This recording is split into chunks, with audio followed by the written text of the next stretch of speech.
Palavra da Verdade, a exposição bíblica com Hernandes Dias Lopes. É um privilégio poder partilhar com você nesta noite a preciosa Palavra de Deus. E eu convido você para abrir comigo a sua Bíblia na carta de Tiago, capítulo 3. E nós vamos ler do verso 1 ao verso 12. Tiago, capítulo 3, versos de 1 a 12. Depois que nós terminarmos a leitura, eu peço que você continue com a sua Bíblia aberta, porque é muito importante você acompanhar comigo a exposição desta passagem. Tiago diz assim: meus irmãos, não vos torneis muitos de vós mestres, sabendo que havemos de receber maior juízo, porque todos tropeçamos em muitas coisas. Se alguém não tropeça no falar, é perfeito varão, capaz de refrear também todo o corpo. Ora, se pomos freios na boca dos cavalos para nos obedecerem, também lhes dirigimos o corpo inteiro. Observai igualmente os navios que, sendo tão grandes e batidos de rijos ventos, por um pequeníssimo leme são dirigidos, para onde queira o impulso do timoneiro. Assim também a língua, pequeno órgão, se gaba de grandes coisas. Vede como uma fagulha põe em brasas tão grande selva. Ora, a língua é fogo, é mundo de iniquidade. A língua está situada entre os membros do nosso corpo e contamina o corpo inteiro. E não só põe em chamas toda a carreira da existência humana, como também é posta ela mesma em chamas pelo inferno. Pois toda espécie de feras, de aves, de répteis e de seres marinhos se doma e tem sido domada pelo gênero humano. A língua, porém, nenhum dos homens é capaz de domar. É mal incontido, carregado de veneno mortífero. Com ela bendizemos ao Senhor e Pai, também com ela amaldiçoamos os homens feitos à semelhança de Deus. De uma só boca procede bênção e maldição. Meus irmãos, não é conveniente que estas coisas sejam assim. Acaso pode a fonte jorrar do mesmo lugar o que é doce e o que é amargoso? Acaso, meus irmãos, pode a figueira produzir azeitonas ou a videira figos? Tampouco fonte de água salgada pode dar água doce. Eu gostaria de conversar com vocês sobre o seguinte tema hoje à noite: cuidado com as suas palavras. Bom, esta carta foi escrita por Tiago. É preciso prestar atenção que este Tiago aqui não é o Tiago apóstolo, irmão de João, porque aquele foi morto em Jerusalém, por ordem de Herodes Agripa I. Este Tiago aqui é o Tiago irmão de Jesus, filho de Maria, que foi um dos líderes da igreja de Jerusalém. Este Tiago era um dos colunas da igreja de Jerusalém.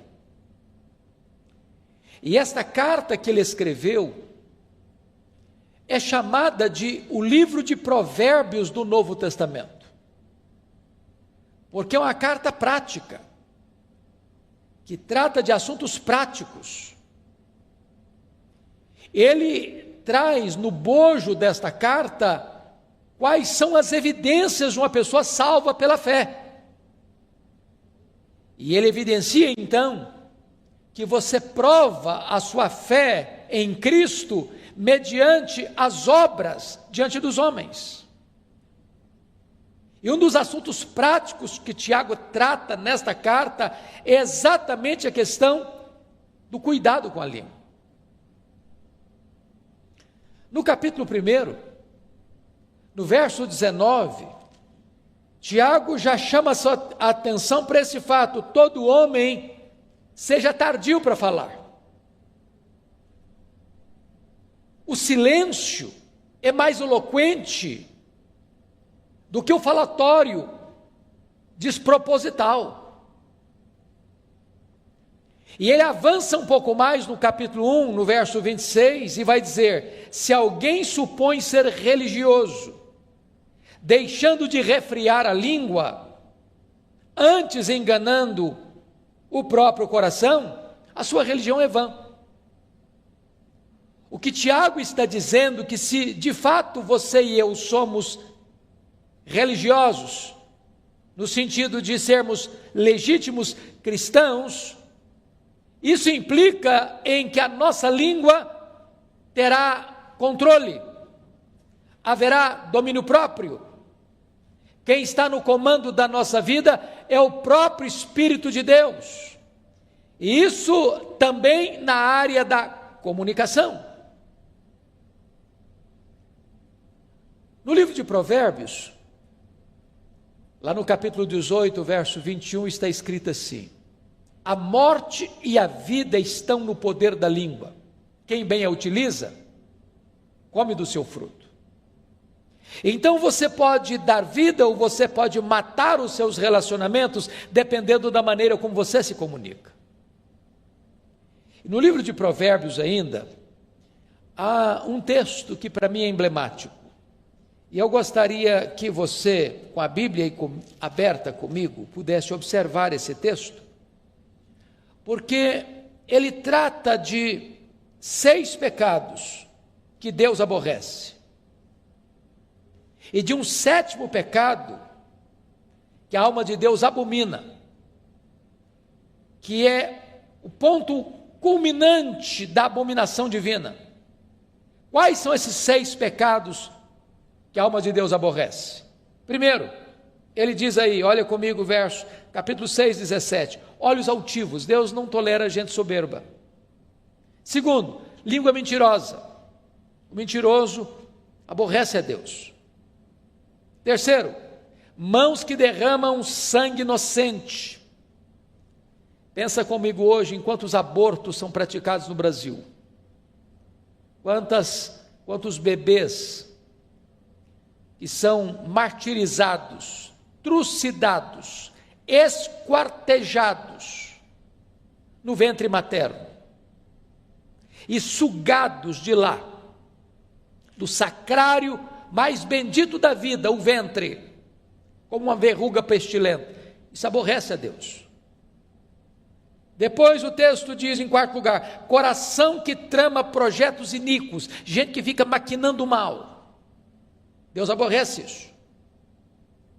Depois Deus diz, pés que se apressam a correr para o mal, gente que não só concebe, mas tem pressa para praticar o mal. Deus aborrece isso.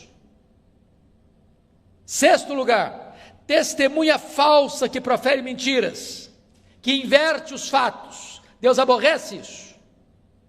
Mas o 7º pecado que a alma de Deus abomina, preste atenção, é este: o que semeia contendas entre irmãos.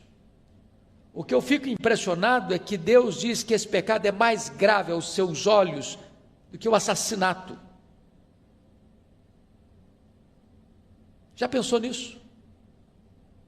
Pessoas que jogam um irmão contra o outro, pessoas que usam a sua língua para provocar contendas, brigas, discórdias, dissensões, que maculam a imagem do seu irmão diante de outro irmão, para destruir a sua reputação.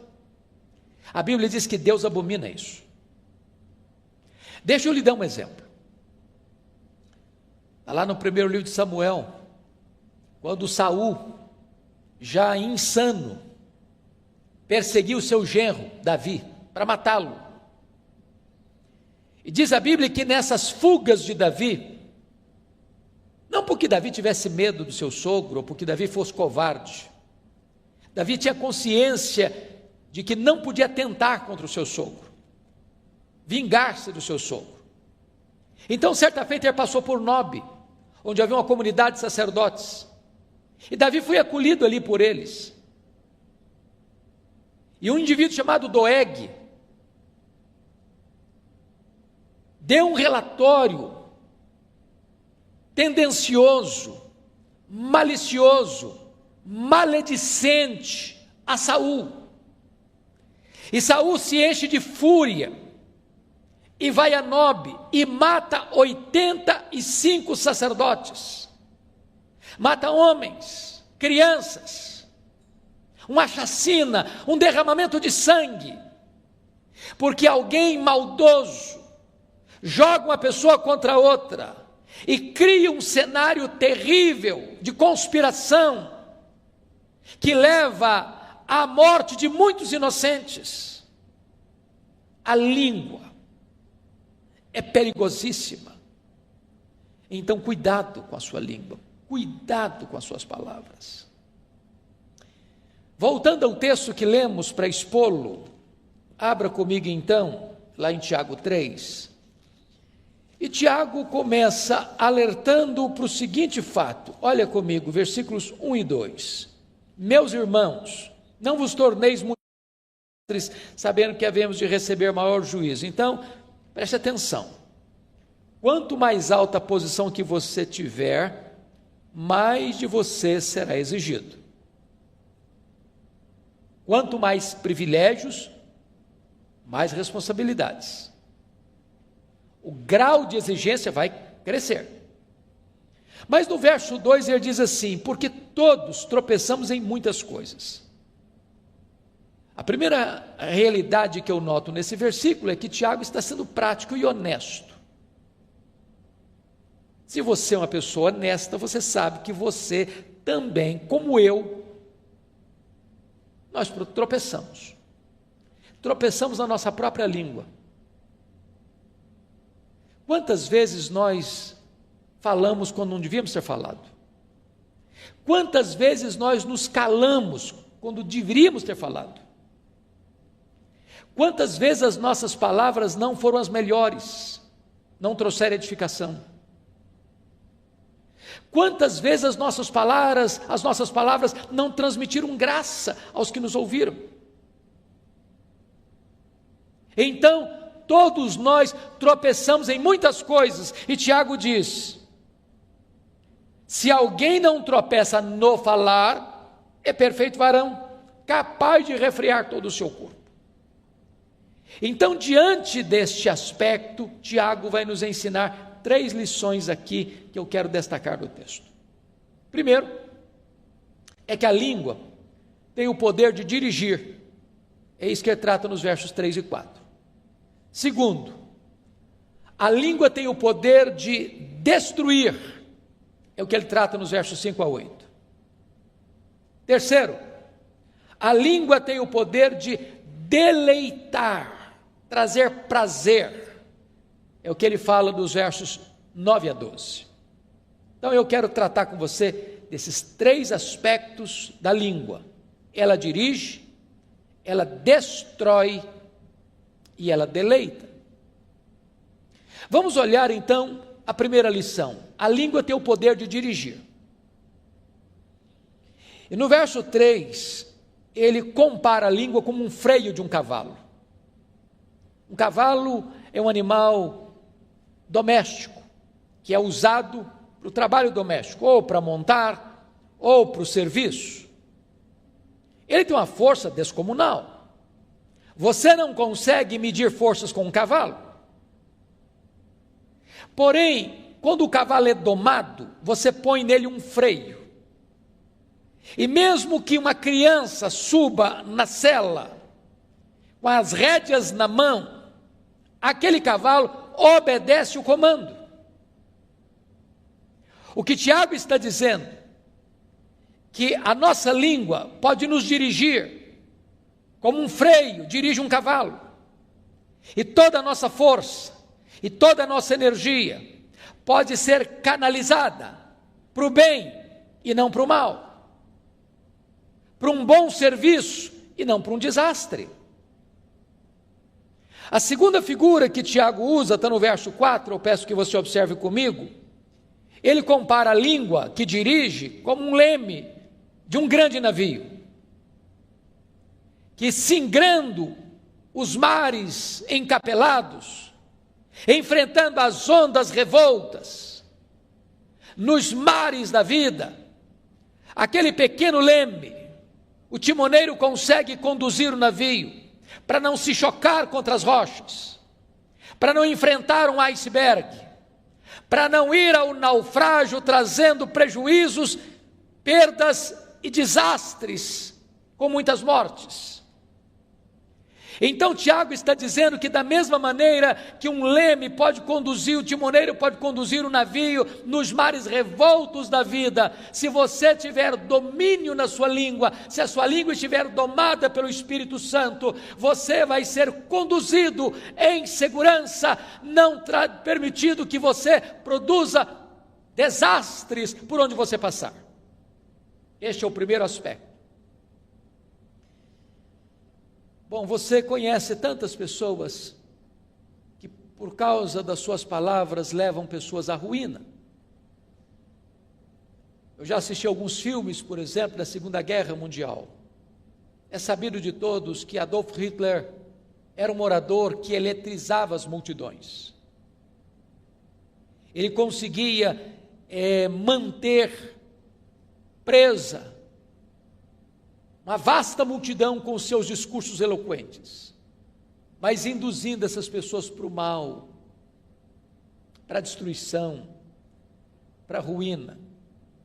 E foi um dos homens mais perversos da história, um homem que manchou suas mãos de sangue e deixou um legado inglório, vergonhoso, desastroso para a história da humanidade. Porque esse dom da palavra foi usado para o mal. Ao mesmo tempo você pega o exemplo de Martin Luther King,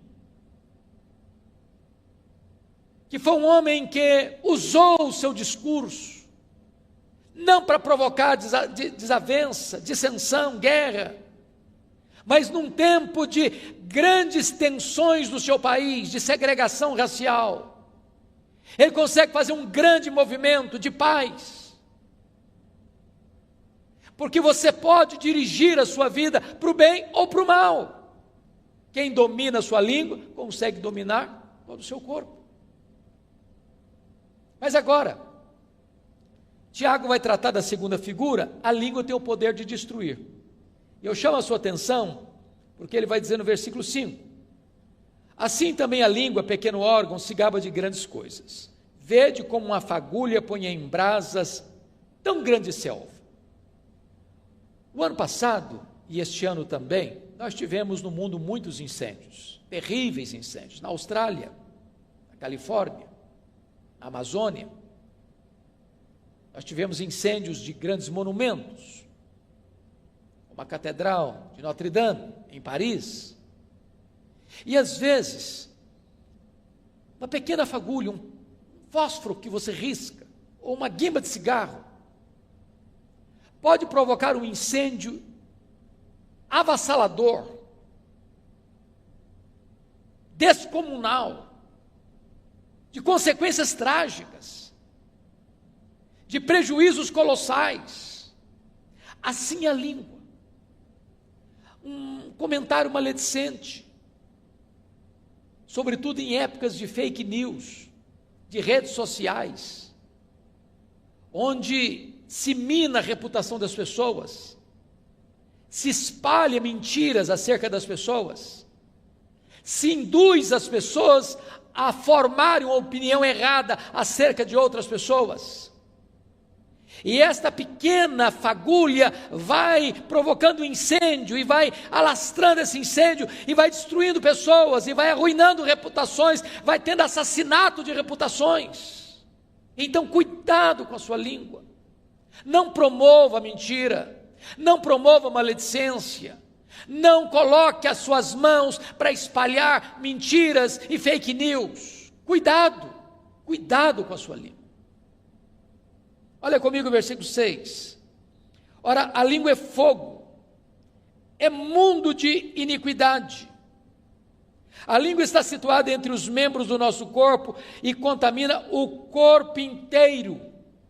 E não só põe em chamas toda a carreira da existência humana, como também é posta ela mesma em chamas pelo inferno. Em outras palavras, aqueles que permanecem nos pecados da língua e não se arrependem deles, estes não herdarão o reino de Deus e sofrerão penalidade eterna nas chamas que não se apagam do inferno. Isso não é coisa pequena. Não é coisa pequena. Nós já falamos aqui à luz de Provérbios 6, que este é o pecado que a alma de Deus abomina.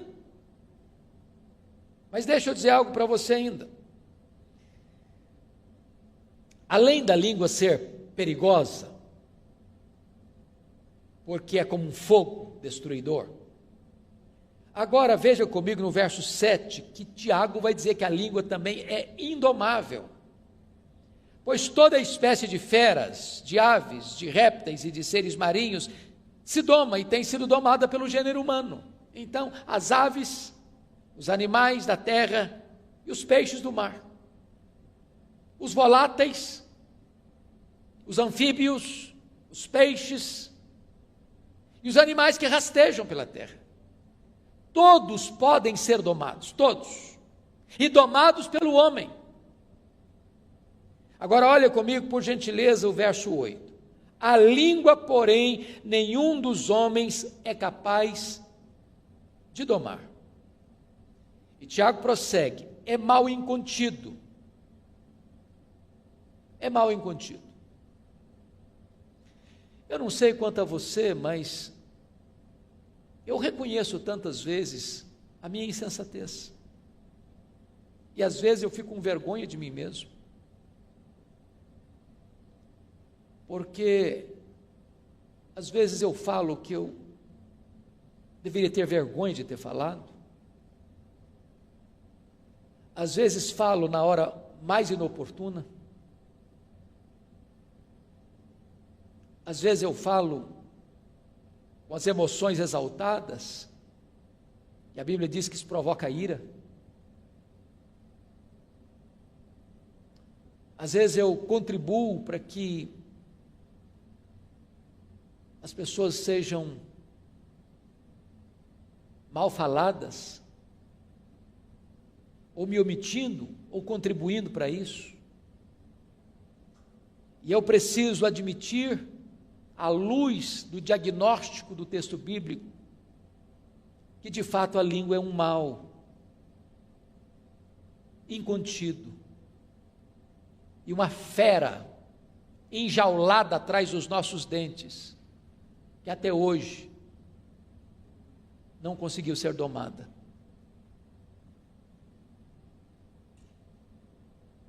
Se esta fera não tem sido domada, mais do que nunca, vale então o alerta: cuidado com as suas palavras.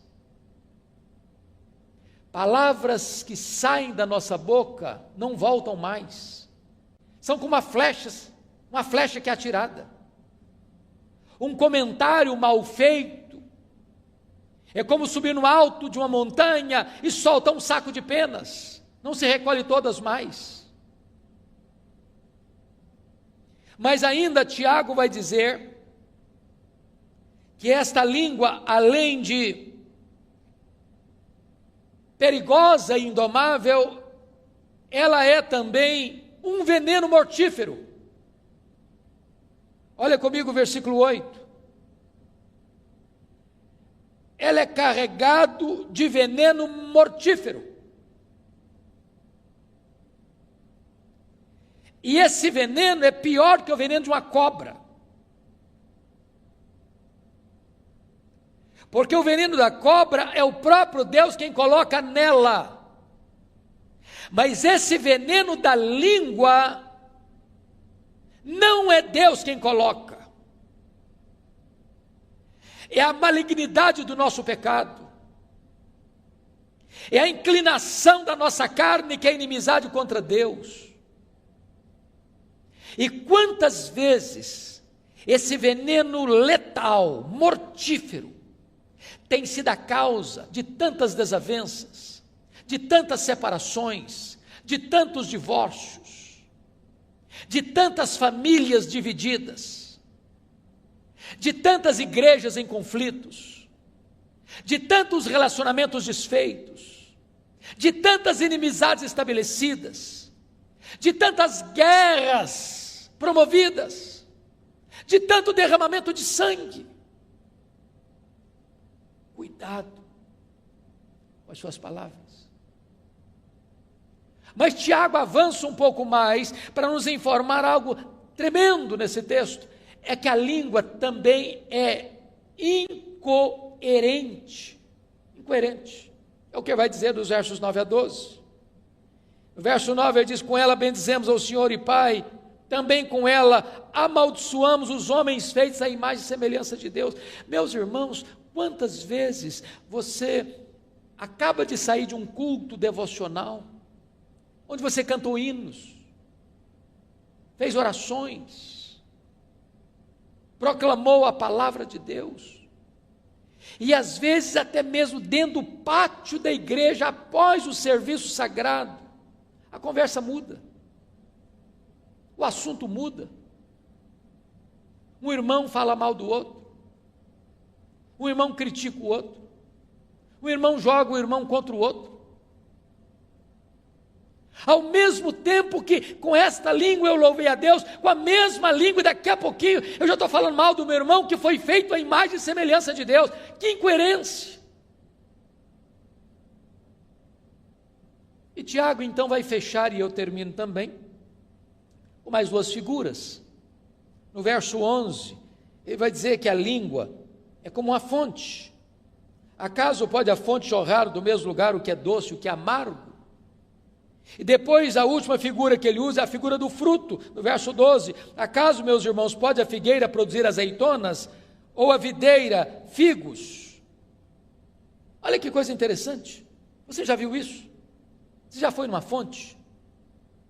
Você vai lá hoje, a água é doce. Aí você volta no outro dia, a água está salobra. Aí você volta no terceiro dia e ficou doce de novo. Você volta no quarto dia, está salgada. Não existe isso. Ou a fonte é salobra, é água doce, ou é água boa, ou é água ruim. Você já parou para perceber na linguagem dele aqui? Você já viu, por exemplo, um pé de figo produzir azeitona? Ou você já viu uma videira que tem que produzir uva, produzir figo? Você nunca viu isso? Não tem essa incoerência no mundo vegetal? E Tiago diz, mas esta incoerência está em nós. Por isso ele termina assim: tampouco, acaso, meus irmãos, pode a figueira produzir frutos azeitonas, figos? Tampouco fonte de água salgada pode dar água doce. E ele conclui na sua palavra preciosa, no verso 10, de uma só boca procede bênção e maldição. Meus irmãos, não é conveniente que essas coisas sejam assim. Bom, eu sei que diante dessa exortação de Tiago, nenhum de nós pode estufar o peito, dizer, esse problema não é comigo, esse pecado aí eu não enfrento, eu não tenho.